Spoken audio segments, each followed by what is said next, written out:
Hola!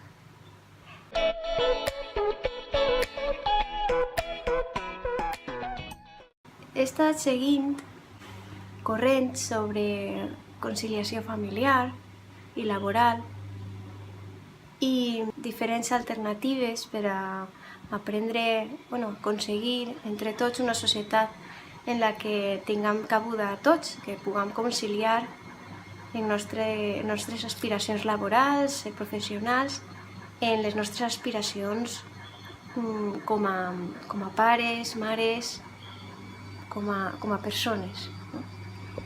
N'hi ha opinions de tots els gustos. Jo vaig amollar la meua, que és tan respectable i errada com qualsevol altra, perquè jo crec que el que tenen en comú totes és que ninguna ho resol tot. És molt difícil arribar a un consens, a una solució que siga bona per a tots. El que passa és que pots triar a qui afavorir i de vegades ahí és en lo que hem de treballar, no? A qui afavorir. Jo estic a favor de la criança respetuosa i això implica una lactància materna, si és possible, respectant, si no és possible, la lactància artificial. També una criança en la que se respecte el punt de vista dels bebès, dels xiquets i les xiquetes i de qualsevol persona dependent. Això és la criança respectuosa. Com entra ahí la idea de conciliar la vida familiar i la vida laboral? Considero important el fet de prioritzar. No tinguem en la mateixa altura la vida familiar i la vida laboral.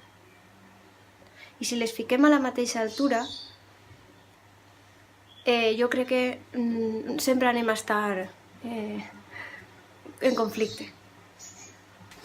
La família és bàsica en la nostra societat, la nostra i en la de totes les cultures des que el ser humà és humà.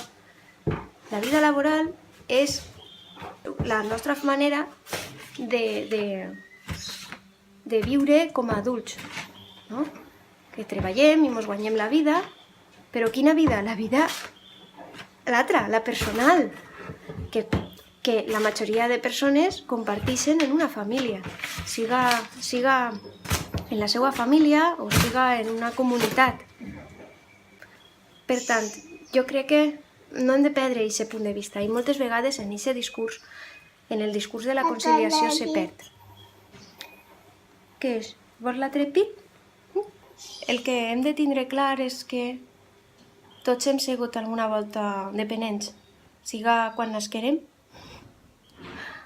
o serem dependents, o no, al final de la nostra vida. Però la majoria sí que serem dependents, en certa mesura. Per tant, a qui ficar davant? Als adults, els de la vida laboral,